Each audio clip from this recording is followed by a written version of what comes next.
Milionário, frustrado no amor, até se permitir uma mulher simples entrar na sua vida. E tudo mudou. Mateus estava ali, parado na porta da cozinha com um buquê de flores nas mãos e o coração mais pesado do que nunca. Os negócios iam bem, a conta bancária crescia todo mês, mas dentro dele, o vazio só aumentava.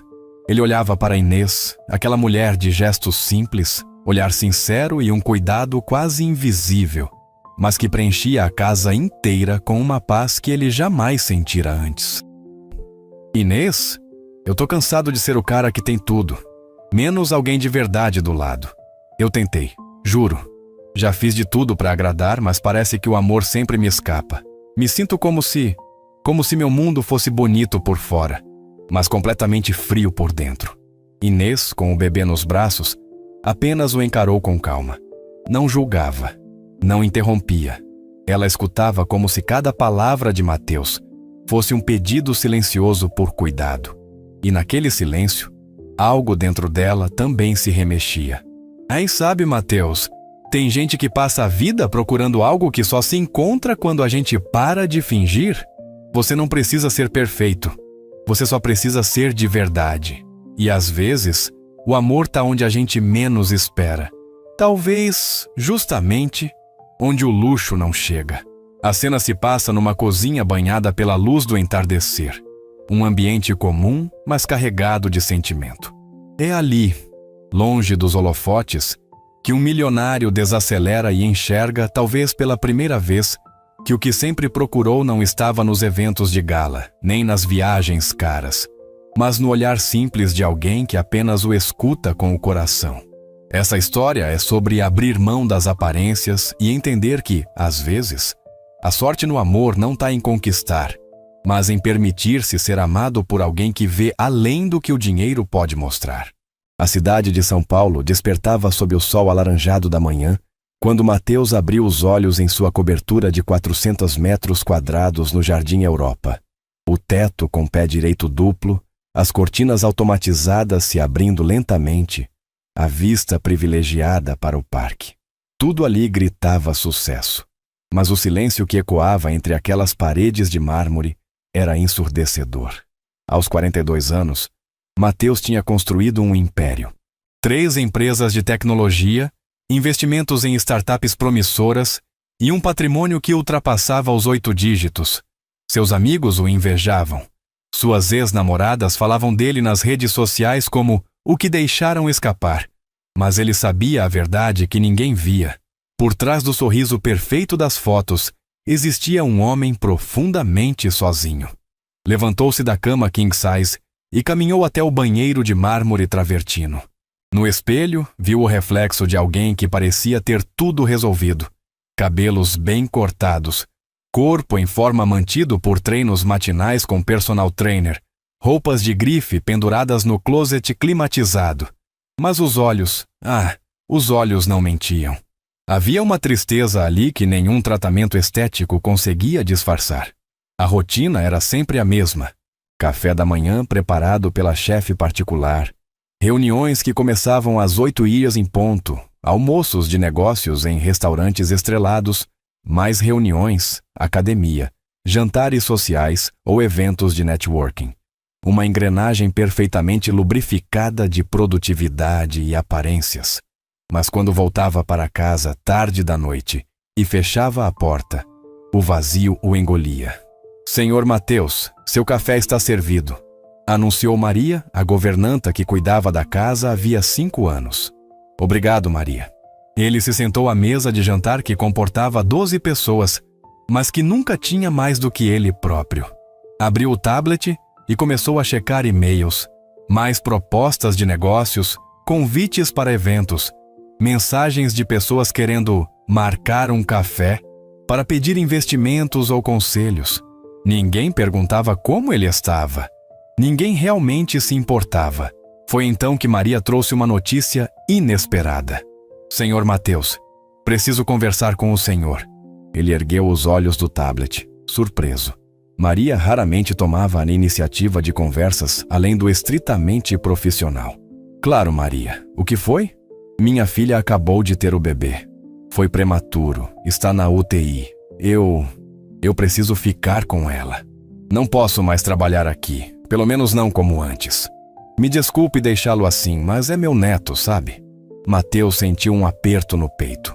Não pela inconveniência de perder sua governanta, mas pela lembrança dolorosa de quando sua própria mãe faleceu e ele estava em uma viagem de negócios em Dubai. Chegou tarde demais para se despedir. Maria, você não precisa se desculpar. Família vem sempre em primeiro lugar. Vá cuidar do seu neto. E qualquer coisa que você precisar, me avise. Obrigada, senhor. Eu já encontrei uma substituta, se o senhor permitir. É uma moça muito boa, de confiança. Trabalhou comigo na casa da família Oliveira. Chama-se Inês. Tudo bem, Maria. Pode trazê-la quando quiser. 2 dias depois, numa tarde chuvosa de outono, Inês chegou à cobertura. Mateus estava em uma videoconferência quando ouviu a campainha. Maria a recebeu e a conduziu pela casa, explicando as rotinas e mostrando os cômodos. Quando a reunião terminou, ele saiu do escritório e a viu pela primeira vez. Inês tinha 35 anos, mas carregava uma juventude serena no olhar. Não usava maquiagem. Os cabelos castanhos estavam presos em um coque simples, e suas roupas eram básicas, mas impecavelmente limpas. Não havia nada de extraordinário em sua aparência, mas havia algo em seus olhos. Uma profundidade, uma paz, uma presença, que fez Mateus parar e realmente olhar. Boa tarde, senhor Mateus. Sou a Inês. É um prazer conhecê-lo. A voz era suave, sem ser submissa, firme, sem ser dura. Ela o cumprimentou com um sorriso discreto e um aperto de mão sincero. O prazer é meu, Inês. Maria me falou muito bem de você. Ela é especial. Estou aqui para ajudá-la nessa fase difícil e para garantir que o senhor tenha o mesmo conforto de sempre. Conforto. A palavra ecoou na mente de Mateus. Ele tinha todo o conforto material do mundo, mas há quanto tempo não sentia conforto emocional? Inês, na verdade. A situação mudou um pouco. Maria precisará se ausentar completamente por um tempo. Você se importaria de assumir a casa sozinha? Aumentarei sua remuneração, é claro. Inês não hesitou. Não há problema, senhor. Eu dou conta. E assim começou uma convivência que mudaria tudo. As primeiras semanas foram de adaptação. Inês aprendeu rapidamente as preferências de Mateus. Café forte pela manhã, salada com salmão no almoço quando ele comia em casa, a temperatura exata do ar-condicionado que ele preferia, os horários em que não queria ser incomodado. Mas havia algo diferente nela. Enquanto Maria executava suas funções com eficiência profissional, Inês trazia algo mais. Ela não apenas arrumava a casa, ela a tornava um lar. Pequenos detalhes começaram a aparecer. Flores frescas na sala, uma manta suave no sofá onde ele costumava sentar para trabalhar tarde da noite, uma música instrumental baixinha que ela deixava tocando nas manhãs de sábado. E ela não estava sozinha.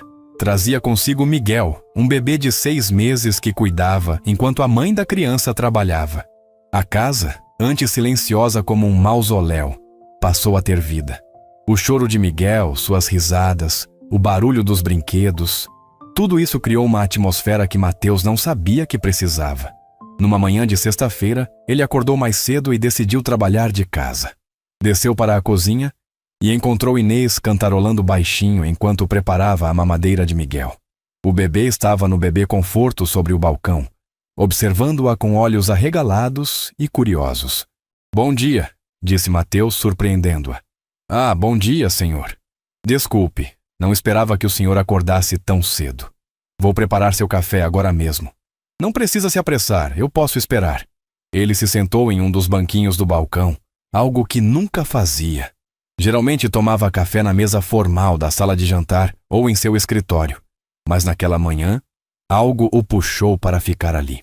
Miguel soltou um chorinho e Inês imediatamente pegou-o no colo, ninando-o com movimentos suaves, enquanto testava a temperatura da mamadeira em seu pulso. Ele é seu filho? Perguntou Mateus, percebendo que nunca havia feito essa pergunta. Não, senhor. Sou babá dele. A mãe, Juliana, é enfermeira. Trabalha em turnos noturnos. Miguel fica comigo durante o dia. E o pai? Inês baixou os olhos, um leve pesar cruzando seu rosto. Foi embora quando soube da gravidez. Juliana cria Miguel sozinha. Mateus sentiu uma pontada de identificação. Ele conhecia bem a dor do abandono. Seu pai tinha deixado sua mãe quando ele tinha 8 anos e cresceu vendo-a trabalhar 3 empregos para sustentá-los. Foi isso que o motivou a construir seu império. A promessa de que nunca passaria dificuldades de novo. Deve ser difícil para ela.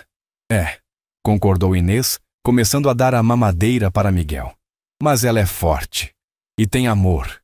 Isso faz toda a diferença. Amor. A palavra ficou suspensa no ar, como uma pergunta não formulada. Inês continuou.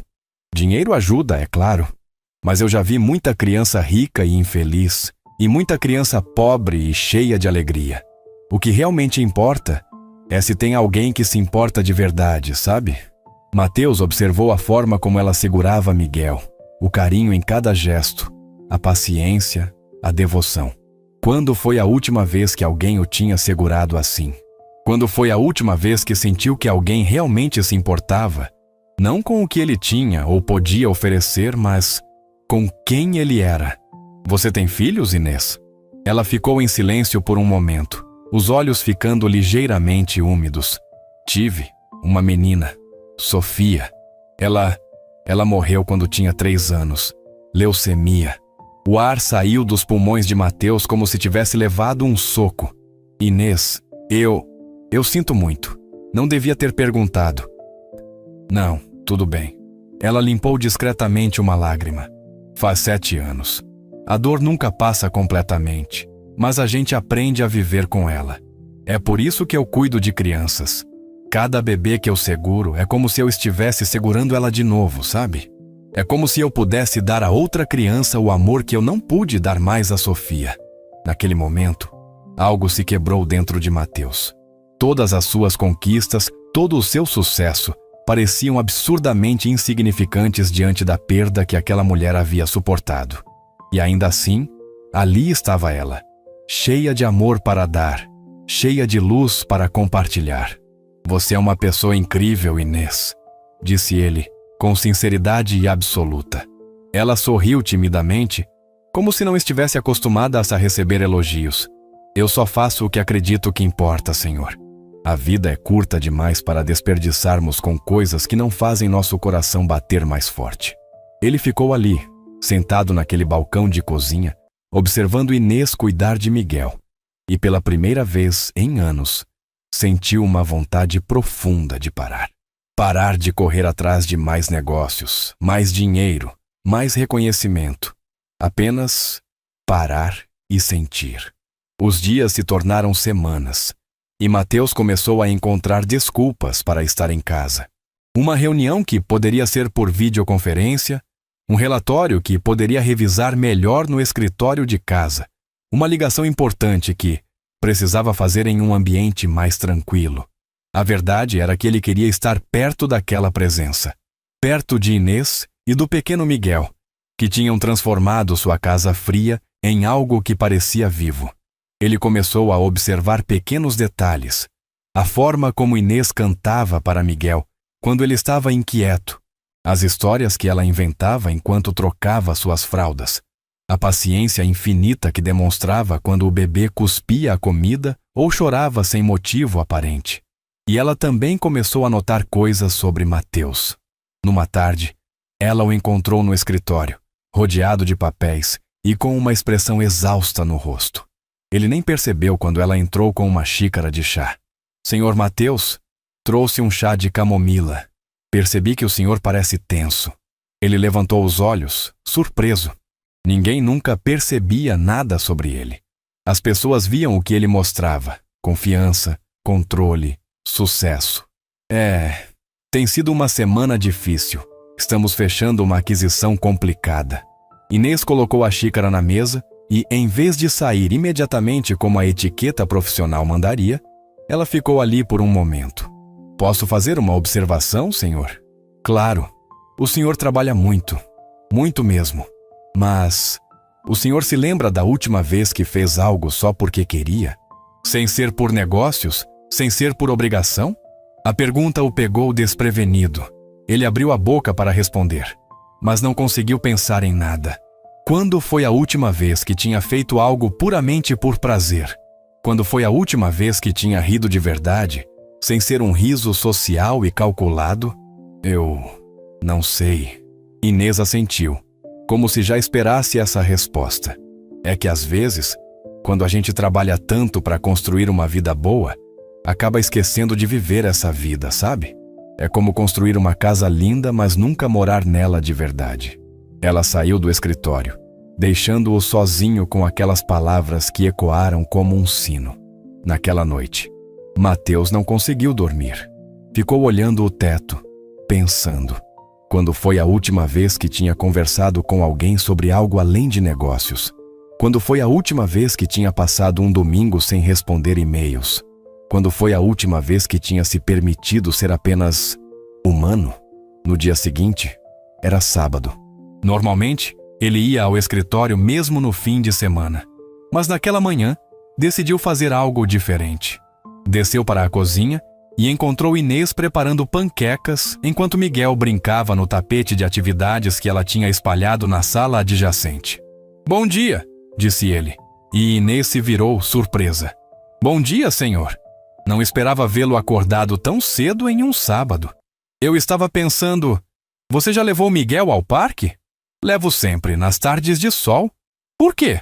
Posso ir com vocês hoje?" A surpresa no rosto de Inês era visível. "O senhor quer ir ao parque? É? Faz anos que não vou a um parque. Acho que seria bom." Inês sorriu, e havia algo naquele sorriso que aqueceu o peito de Mateus, de uma forma que ele não conseguia explicar. "Seria ótimo, senhor. Miguel adoraria a companhia." 2 horas depois, eles estavam no Parque Ibirapuera. Mateus não colocava os pés ali desde a adolescência.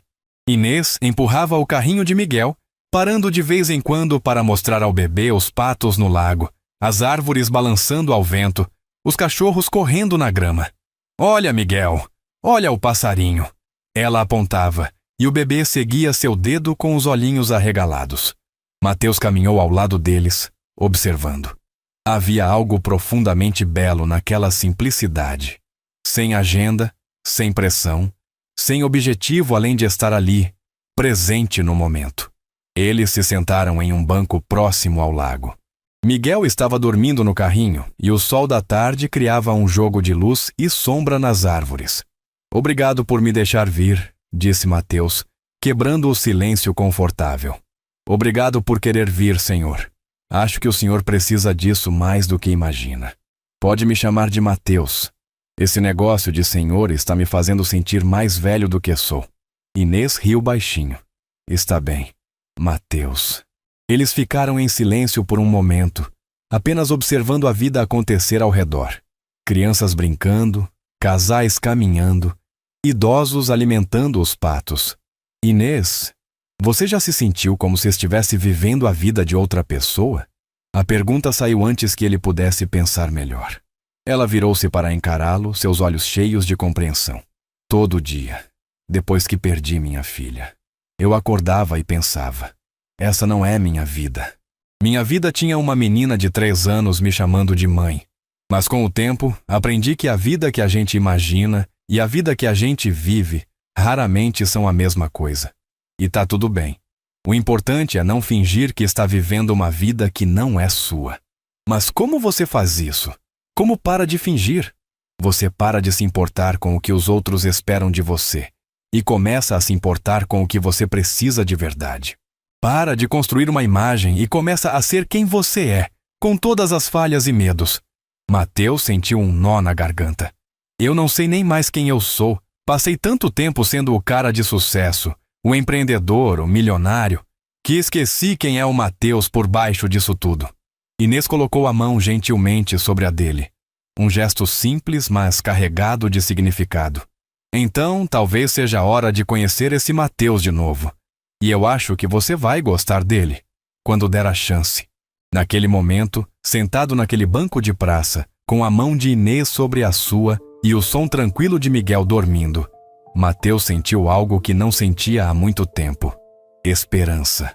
As semanas seguintes trouxeram uma mudança gradual, mas profunda em Mateus. Ele começou a recusar compromissos sociais que antes achava obrigatórios. Delegou mais responsabilidades para sua equipe. Passou a trabalhar de casa com mais frequência. E sempre que podia, estava perto de Inês e Miguel. Ele começou a ajudá-la em pequenas coisas. Segurava Miguel enquanto ela preparava o almoço. Montou um mobile musical para o bebê.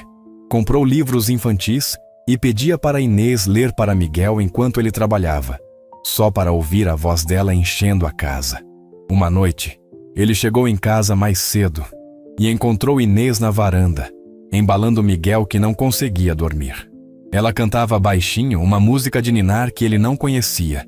E havia algo tão puro, tão genuíno naquela cena, que ele ficou parado na porta apenas observando. Quando ela finalmente colocou Miguel no berço portátil e se virou, deu de cara com ele. Ah, Mateus, me desculpe. Não ouvi você chegar. Não precisa se desculpar. Essa música é bonita. O que era? Uma cantiga que minha avó cantava para mim quando eu era pequena. E eu cantava para minha Sofia. Ela falou o nome da filha, sem a dor aguda de antes. Ainda havia tristeza, mas também havia aceitação. Saudade transformada em memória carinhosa. Você canta muito bem. Obrigada. Ela sorriu timidamente. Quer sentar um pouco? A vista daqui é linda nessa hora. Eles se sentaram nas cadeiras da varanda, observando São Paulo se iluminar à noite. Milhões de luzes piscando, cada uma representando uma vida, uma história, uma jornada. Você já parou para pensar? Começou Mateus. Em quantas pessoas existem nessa cidade? Milhões. E cada uma delas tem seus sonhos, seus medos, suas histórias. E mesmo assim, a gente se sente tão sozinho às vezes. É porque a gente confunde estar rodeado de pessoas com estar conectado de verdade, respondeu Inês. Você pode estar em uma sala cheia de gente e se sentir completamente só. Ou pode estar com uma única pessoa e sentir que finalmente encontrou seu lugar no mundo. É assim que você se sente com Miguel. Às vezes. Mas Miguel é um bebê. Ele vai crescer, vai embora para a sua vida. O amor que eu dou para ele é um amor de cuidado, de proteção. Mas não é o tipo de amor que preenche o vazio que existe em um coração adulto. E que tipo de amor faz isso? Inês virou-se para ele e seus olhos se encontraram na meia luz da varanda. Havia algo ali, uma tensão, uma pergunta não dita pairando entre eles. O tipo de amor que vê a pessoa de verdade. Não o que ela tem, não o que ela pode oferecer, mas quem ela é. Com as falhas, os medos, as cicatrizes. E mesmo assim escolhe ficar. O coração de Mateus batia forte no peito. Quando foi a última vez que alguém o tinha visto de verdade? Todas as suas namoradas anteriores se apaixonaram pelo estilo de vida, pelas viagens, pelos restaurantes caros, pela ideia de estar com um homem de sucesso. Mas nenhuma delas realmente o conheceu. Inês, Ele começou, mas não sabia como continuar. Ela esperou, paciente, como sempre. Eu me sinto diferente quando estou perto de você.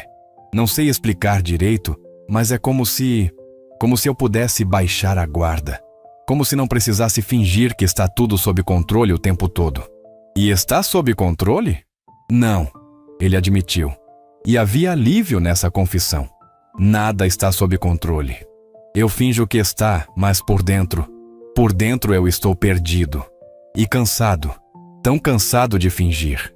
Inês estendeu a mão e tocou o rosto dele. Um gesto de ternura tão profundo que ele sentiu os olhos arderem. Então para de fingir, Mateus. Pelo menos comigo.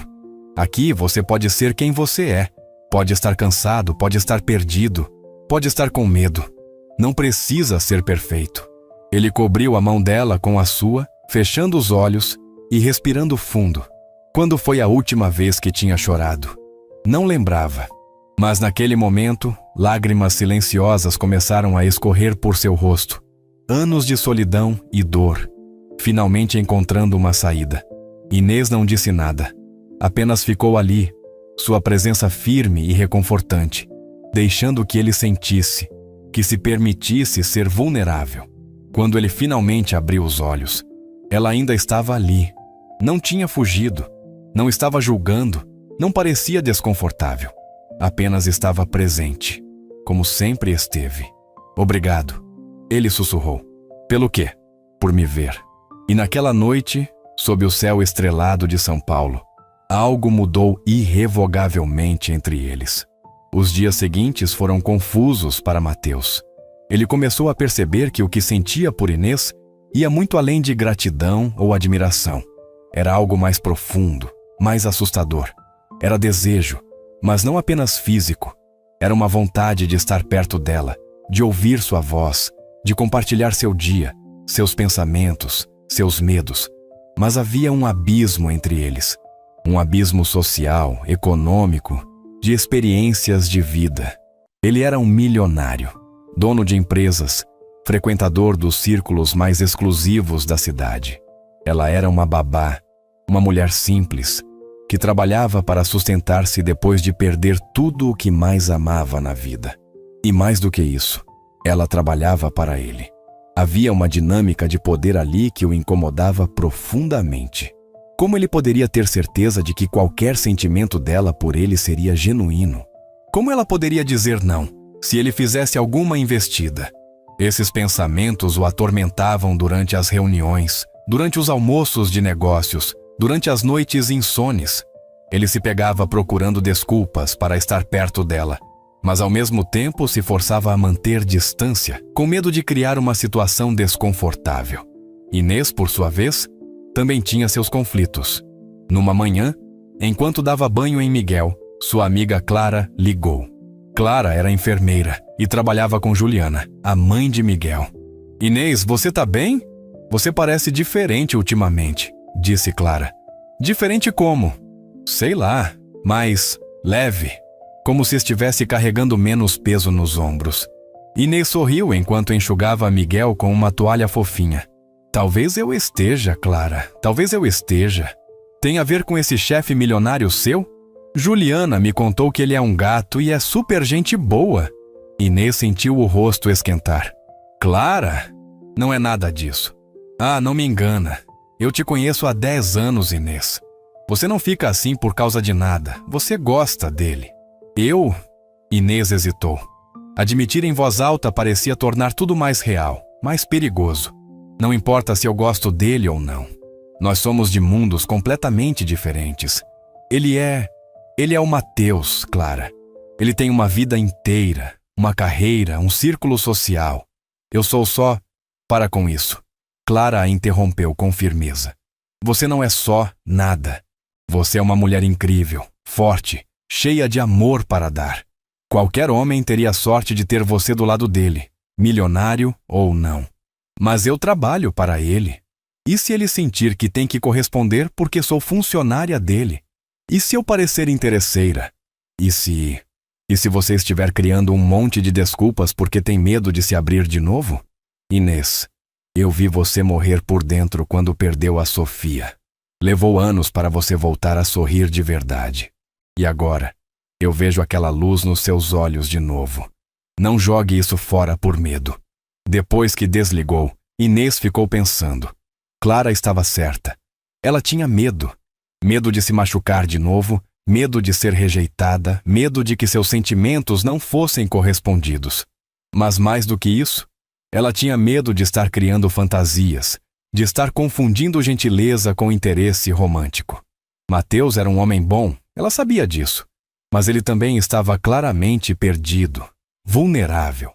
E ela não queria ser apenas um conforto temporário, uma fase pela qual ele estava passando antes de voltar para seu mundo de galas e mulheres sofisticadas. A tensão não dita entre eles ficou evidente numa noite em que Mateus chegou em casa completamente esgotado.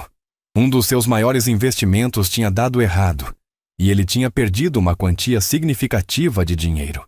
Não o suficiente para comprometer seu patrimônio, mas o suficiente para ser doloroso. Ele entrou na cobertura e foi direto para a varanda precisando de ar. Afrouxou a gravata e apoiou as mãos no parapeito, tentando controlar a respiração. Inês ouviu ele chegar e foi verificar se estava tudo bem. Encontrou-o ali, tenso, claramente perturbado. Mateus? Aconteceu alguma coisa? Ele nem se virou. Só um dia ruim de trabalho, nada demais. Mas ela conhecia as mentiras que as pessoas contavam para si mesmas. Aproximou-se e ficou ao lado dele. Quer conversar sobre isso?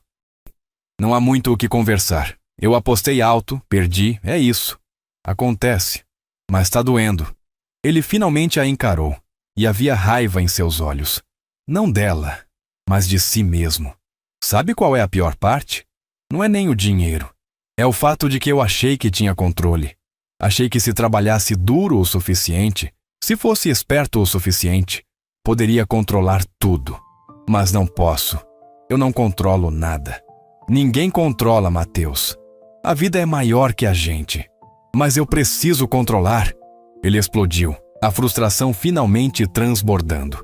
Se eu não controlar, tudo desmorona. Se eu parar, se eu falhar, se eu mostrar fraqueza. O que acontece? Ela perguntou gentilmente. O que você tem tanto medo que aconteça? Ele virou-se para ela e havia uma dor crua em seus olhos. Que eu vire meu pai, um homem que abandonou a família, porque não conseguiu lidar com as dificuldades. Que eu decepcione todo mundo que acredita em mim. Que eu prove que, no fundo, não sou tão especial assim. A voz dele rachou na última frase, e Inês sentiu o coração se partir. Ela deu um passo à frente e, sem pedir permissão, o abraçou. Mateus ficou rígido por um segundo, surpreso, mas então seus braços a envolveram, e ele se permitiu afundar naquele abraço, enterrando o rosto no ombro dela. Eles ficaram assim por longos minutos, apenas se segurando, e lentamente, a armadura de Mateus começou a se desfazer completamente. Eu estou tão cansado de estar sozinho. Ele confessou, sua voz abafada. Tão cansado de fingir que está tudo bem quando não está. Tão cansado de não ter ninguém para quem eu possa ser apenas eu. Você tem alguém. Ela sussurrou. Você tem a mim. Ele se afastou levemente para poder olhar para ela. E o que viu em seus olhos o desarmou completamente. Havia carinho ali, cuidado e algo mais. Algo que fez seu coração disparar. Inês, eu não sei o que está acontecendo aqui, mas eu sinto algo por você. E eu não sei se deveria sentir, não sei se é certo, não sei se... Ela colocou os dedos sobre os lábios dele, gentilmente interrompendo o fluxo de palavras. Para de pensar tanto. Apenas sente. E então, lenta e deliberadamente, ela ficou na ponta dos pés e o beijou. Foi um beijo suave, quase hesitante, como se ela também estivesse com medo. Mas quando Mateus correspondeu, quando seus lábios se encontraram de verdade, foi como se o mundo inteiro se realinhasse. Não era um beijo de paixão selvagem. Era um beijo de reconhecimento, de duas almas que finalmente se encontraram depois de vagar sozinhas por tanto tempo. Quando se separaram, ambos estavam ofegantes, olhando um para o outro com uma mistura de surpresa e inevitabilidade. Isso foi real, completou ela. Isso foi real. E naquele momento, todas as desculpas, todos os medos, todas as razões pelas quais não deveriam estar juntos se tornaram irrelevantes, porque o que sentiam era maior do que qualquer diferença entre eles. Os dias seguintes foram surreais. Eles não anunciaram nada, não mudaram drasticamente suas rotinas, mas havia uma nova consciência entre eles. Toques que duravam um segundo a mais, olhares que carregavam promessas silenciosas, sorrisos que eram só deles. Mas também havia desafios. Mateus se pegou tendo que enfrentar seus próprios preconceitos. Ele tinha crescido em um mundo onde as pessoas eram definidas por suas conquistas e posses. E embora nunca tivesse se considerado elitista, percebeu que havia julgamentos arraigados que precisava desconstruir. Numa manhã, estava no telefone com Gustavo, seu melhor amigo e sócio. Cara, você sumiu. Não aparece mais em nenhum evento, não atende ligações. O que está acontecendo? Perguntou Gustavo. Só estou reavaliando prioridades. Isso tem a ver com aquela mulher que vi na sua foto do Instagram? Você postou uma foto no parque semana passada e dava para ver alguém ao fundo. Mateus suspirou. Ele sabia que esse assunto viria eventualmente. Talvez. Quem é ela? O nome dela é Inês. E o que ela faz? Ela cuida da casa e de uma criança. Houve uma pausa do outro lado da linha. Espera, você está saindo com sua empregada? A forma como Gustavo disse isso, com um misto de incredulidade e desaprovação mal disfarçada, fez a raiva borbulhar em Mateus. Ela não é minha empregada. Ela é uma pessoa incrível que, aliás, me entende melhor do que qualquer uma das socialites que vocês sempre quiseram que eu namorasse. Ei, calma, cara. Eu só estou preocupado com você. Você já pensou em como isso vai parecer? O que as pessoas vão falar? Desde quando eu me importo com o que as pessoas falam? Desde sempre, Mateus. Você construiu sua reputação sendo impecável. Você acha que os investidores vão querer fazer negócios com você se virar motivo de fofoca? Se eles se importarem mais com quem eu namoro do que com os resultados que entrego, talvez não sejam os investidores que eu quero. Após desligar o telefone, Mateus se sentiu exausto. Ele sabia que Gustavo não era mal intencionado, mas representava a mentalidade do círculo social em que ele sempre viveu. E pela primeira vez, essa mentalidade o enojava. Inês também tinha suas próprias batalhas. Clara tinha espalhado a notícia entre as amigas, e logo Inês estava recebendo mensagens de todos os lados. Algumas de apoio, outras de preocupação, e algumas claramente invejosas. Você precisa ter cuidado, Inês, disse Marta, outra amiga, durante um café. Homens ricos se entediam fácil. Para ele você pode ser uma novidade. Mas e quando a novidade passar? Não é assim, defendeu-se Inês, mas a semente de dúvida já estava plantada. Eu só não quero que você se machuque. Lembra do que aconteceu com a Fernanda? Namorou aquele empresário por 2 anos, ele jurou amor eterno. E quando ela ficou grávida, ele sumiu. Pagou o apartamento dela para ela ficar quieta. Mateus não é assim. Você tem certeza? Você o conhece há quanto tempo? 3, 4 meses? As pessoas podem fingir por muito mais tempo que isso. À noite, quando estavam juntos na varanda depois que Miguel tinha dormido, Inês estava incomumente quieta. O que houve? Perguntou Mateus, percebendo sua mudança de humor. As pessoas estão falando. Eu sei. Meu sócio ligou hoje. E o que ele disse? Coisas estúpidas que não importam.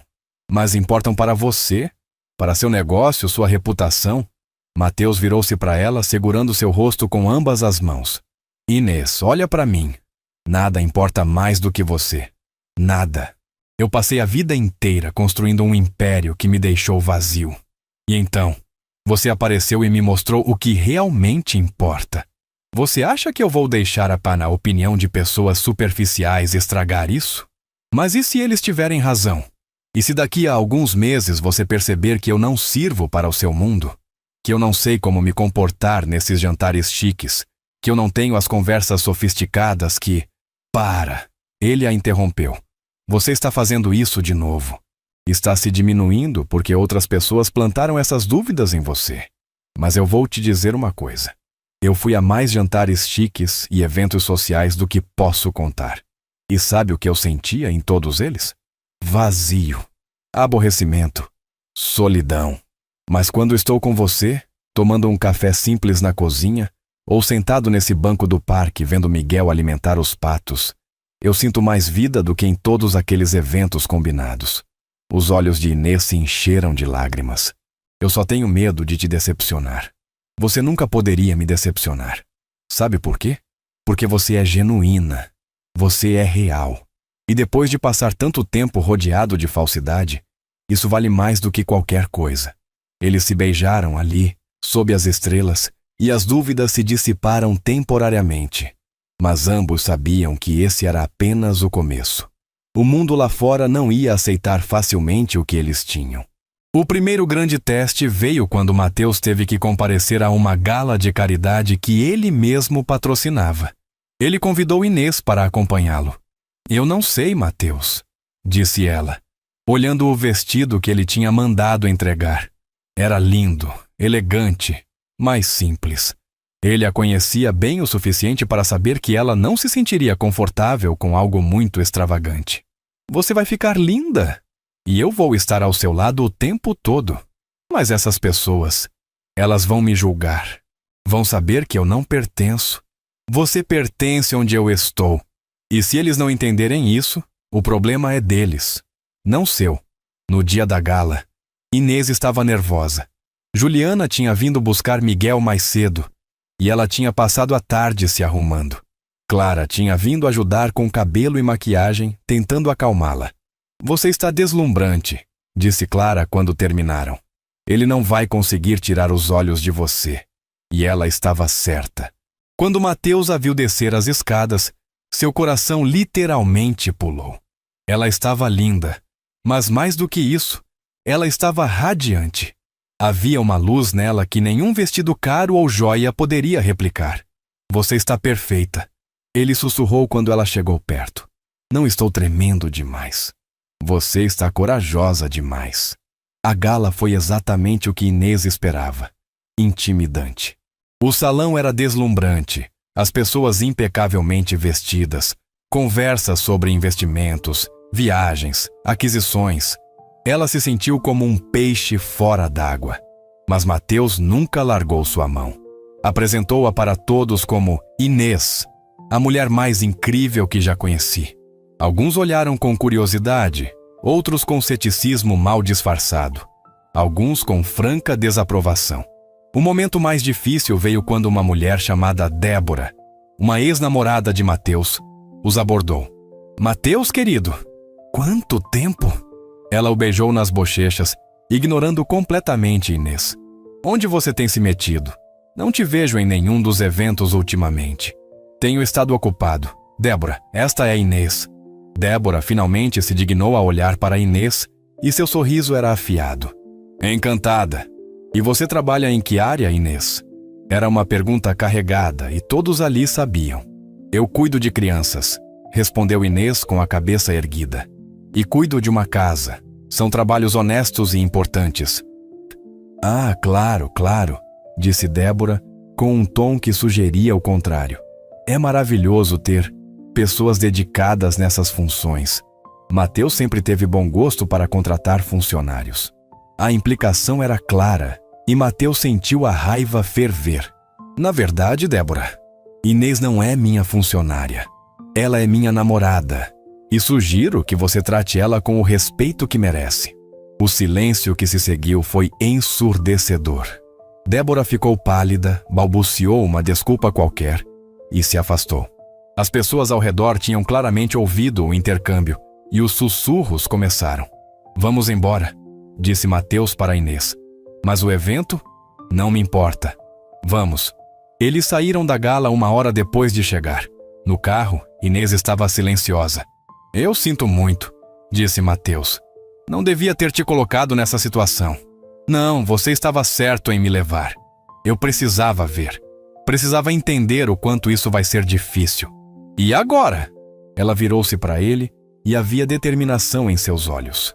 Agora eu decido se vale a pena lutar. E sabe o quê? Vale. Você vale. Eles se beijaram ali, no banco de trás do carro. E pela primeira vez, Mateus sentiu que eles realmente tinham uma chance. Os meses seguintes foram de ajustes e crescimento. Mateus começou a fazer mudanças reais em sua vida. Vendeu algumas de suas participações menos importantes, delegou mais e começou a trabalhar menos horas. E pela primeira vez, ele estava presente. Realmente presente. Começou a passar domingos inteiros sem olhar o celular. Aprendeu a fazer café do jeito que Inês gostava. Ajudava a dar banho em Miguel, desajeitado no início, mas cada vez mais confiante. Passou a conhecer as amigas dela, as pessoas comuns que formavam o círculo social de Inês, e descobriu que suas conversas eram muito mais interessantes do que os papos vazios dos eventos sociais que costumava frequentar. Inês, por sua vez, começou a se abrir mais para o mundo de Mateus. Não para mudar quem ela era, mas para entender melhor a vida dele. Ela fez cursos online, leu livros sobre negócios e investimentos, não para impressioná-lo, mas porque queria poder conversar sobre o que ele fazia, entender suas preocupações. E Mateus começou a incluí-la nas decisões importantes.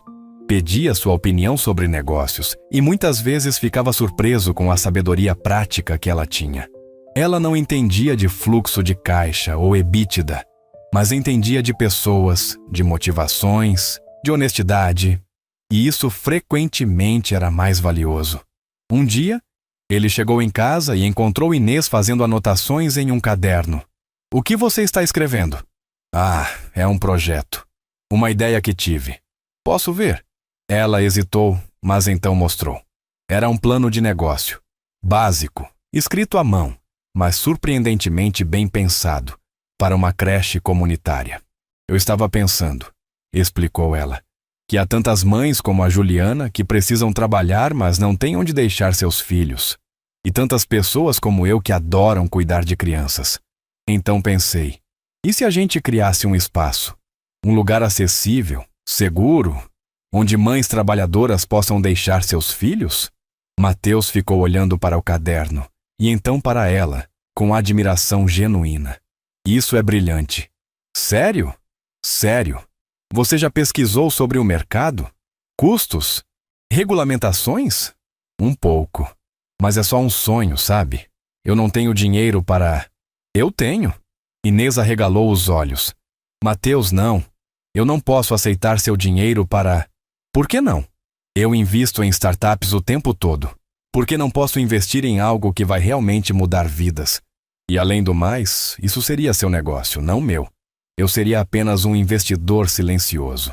Você construiria do jeito que quisesse." "Mas..." "Sem mas. Amanhã a gente agenda uma reunião com um advogado para ver questões legais, depois com um contador.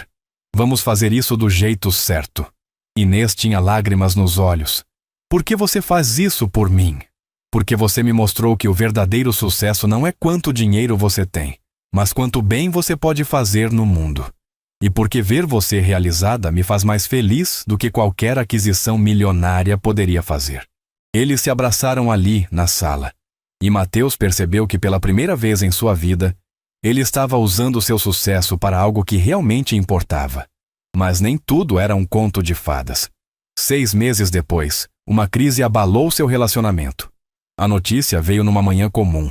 Mateus estava tomando café quando recebeu uma ligação de seu advogado. "Mateus, você viu o jornal hoje?" "Não, por quê?" "É melhor você dar uma olhada. Página de economia do estado de São Paulo." Com o coração apertado, Mateus acessou o site. Lá estava, uma matéria sobre ele, com o título "De magnata a domesticado. Como uma babá conquistou o coração, e talvez a fortuna, de Mateus Azevedo." A matéria era veneno puro. Pintava Inês como uma oportunista que tinha seduzido um homem vulnerável e solitário para ter acesso à sua fortuna. Citava fontes próximas, dizendo que ele estava fazendo escolhas de negócios questionáveis desde que começou o relacionamento. Insinuava que ela estava grávida para garantir uma pensão vitalícia. Mateus sentiu a raiva e o nojo subirem pela garganta. Ele sabia exatamente quem estava por trás disso. Débora e seu círculo de ex-amigas, vingando-se pela humilhação que sofreram. Ele tentou esconder a matéria de Inês, mas era tarde demais. Ela já tinha visto. Uma das suas amigas tinha mandado, preocupada. Quando ele chegou em casa naquela noite, encontrou-a na varanda, parada, olhando para o horizonte. Miguel estava com Juliana. "Inês, eu li", ela disse, sem se virar.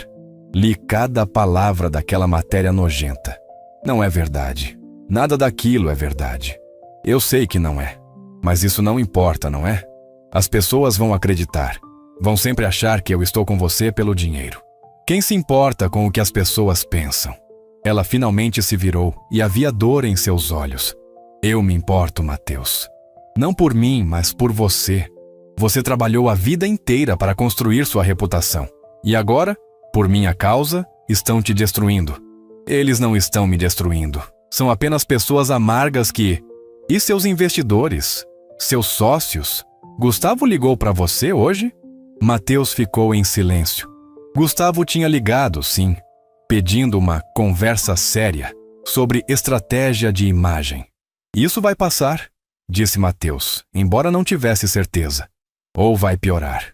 "Mateus, você já pensou que talvez seria melhor se a gente desse um tempo? Só até as coisas se acalmarem?" O coração dele se partiu. Você está terminando comigo? Estou tentando proteger você.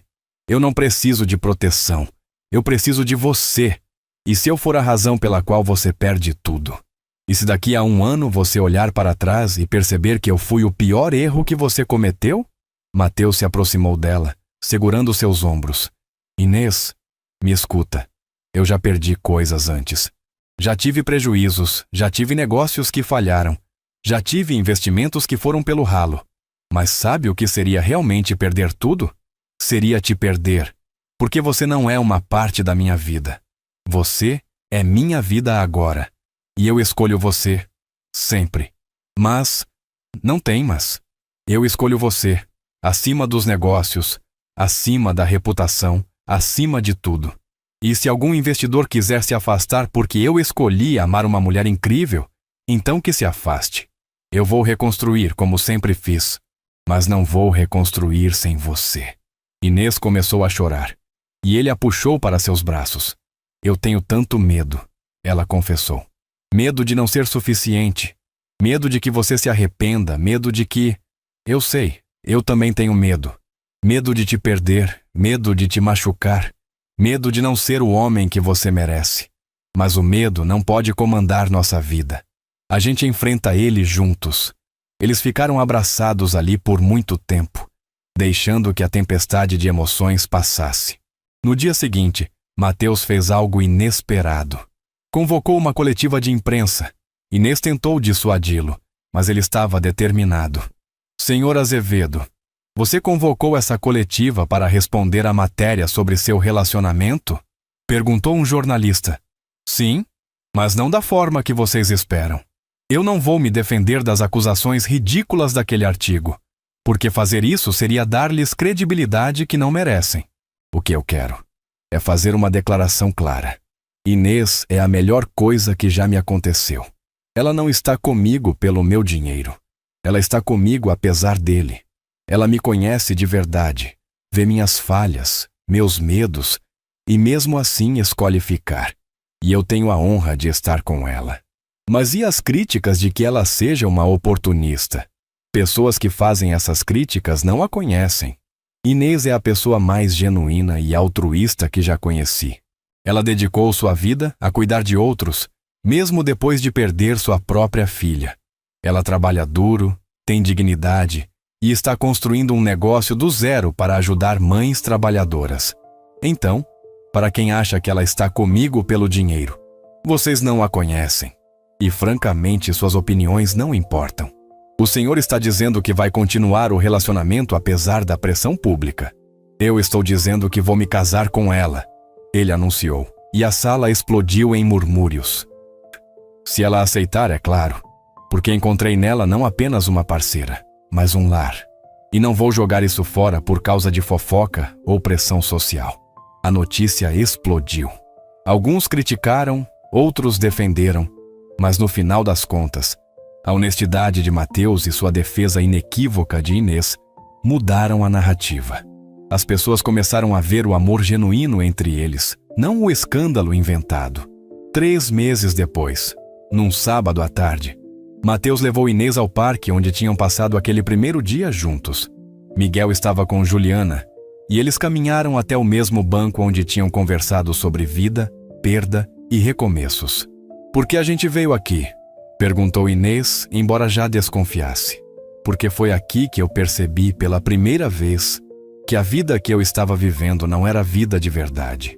Foi aqui que você me mostrou que existe outro jeito de ser, de sentir, de viver. Ele ajoelhou-se e Inês levou as mãos ao rosto, lágrimas já começando a cair. Inês, você me ensinou o que realmente importa. Você me mostrou que o amor não é sobre conquista ou posse, mas sobre presença e cuidado. Você pegou um homem quebrado e o ajudou a se reconstruir.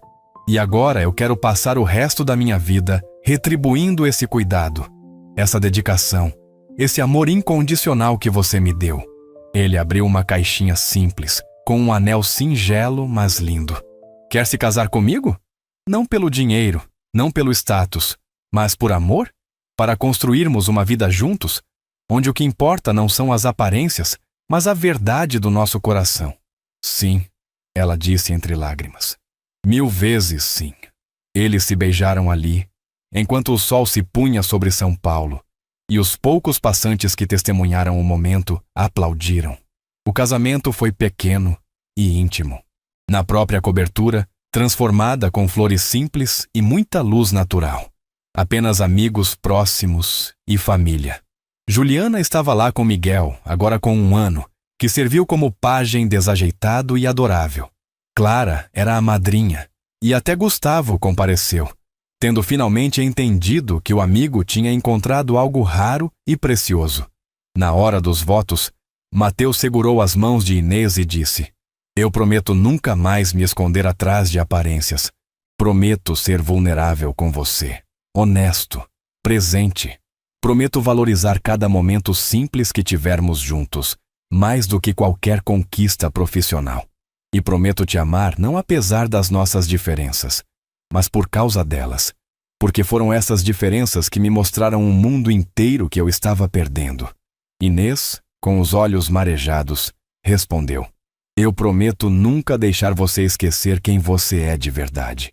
Prometo te apoiar em todos os seus sonhos, mas também te lembrar quando esses sonhos estiverem te afastando do que realmente importa. Prometo te amar nos dias bons e nos difíceis, nas conquistas e nas perdas. E prometo construir contigo não uma vida de luxo, mas uma vida de verdade. Quando os declararam marido e mulher, o beijo foi doce, longo, carregado de promessas e de esperança. A creche comunitária Pequenos Sonhos tinha se tornado um sucesso. Inês tinha conseguido abrir 3 unidades em diferentes bairros de São Paulo, atendendo centenas de crianças de mães trabalhadoras. Ela administrava o negócio com a mesma dedicação e carinho com que cuidava de Miguel anos atrás. Mateus tinha reduzido drasticamente seus compromissos profissionais. Ainda era investidor, ainda tinha negócios, mas agora escolhia apenas projetos que faziam sentido para ele, que tinham um impacto social real. Tinha se tornado um dos maiores financiadores de projetos de educação e assistência social em São Paulo. E eles tinham se tornado pais. Laura, sua filha de 2 anos, tinha os olhos de Mateus e o sorriso de Inês. E estava sendo criada num lar cheio de amor, simplicidade e valores genuínos. Numa noite, depois de colocar Laura para dormir, eles voltaram para a varanda que tinha sido palco de tantos momentos importantes. Você se arrepende? Perguntou Inês, encostada no peito dele. De quê? De tudo. De ter desistido da sua vida anterior, dos jantares chiques, dos eventos. Mateus riu. Você tá brincando? Inês, aquela não era vida. Aquela era uma prisão dourada. Isso aqui, ele apertou sua mão. Isso é vida. Acordar do seu lado, ver nossa filha crescer, trabalhar em projetos que realmente importam, ter amigos de verdade. Isso é mais rico do que qualquer conta bancária poderia ser. Mesmo quando eu acordo, você às 3 da manhã porque esqueci de desligar o alarme. Especialmente nesses momentos, ele riu. Porque significam que você está aqui, real, imperfeita e completamente minha. Ela se virou para beijá-lo. E naquele beijo havia toda a jornada que tinham percorrido juntos. Todas as dúvidas superadas, todos os obstáculos vencidos, todo o amor construído dia após dia. Eu te amo, disse ela. Eu te amo mais. Impossível. Vamos testar? E ali, na varanda daquela cobertura que tinha sido uma vez um mausoléu de solidão e agora era um lar cheio de vida, amor e risadas, eles continuaram sua história. Não uma história de perfeição, mas de verdade. Não uma história de riqueza material, mas de riqueza do coração. Porque no final, Mateus tinha aprendido a lição mais importante de todas. O luxo pode comprar conforto, mas não pode comprar conexão. Pode comprar atenção, mas não pode comprar afeto genuíno. E o verdadeiro amor, aquele que preenche o vazio e torna a vida digna de ser vivida, só é encontrado quando paramos de buscar nos lugares brilhantes e começamos a olhar para os corações simples e verdadeiros. A sorte dele no amor não estava em conquistar. Estava em permitir-se ser conquistado por alguém que via além do que o dinheiro podia mostrar. E essa foi a maior fortuna que ele jamais acumulou.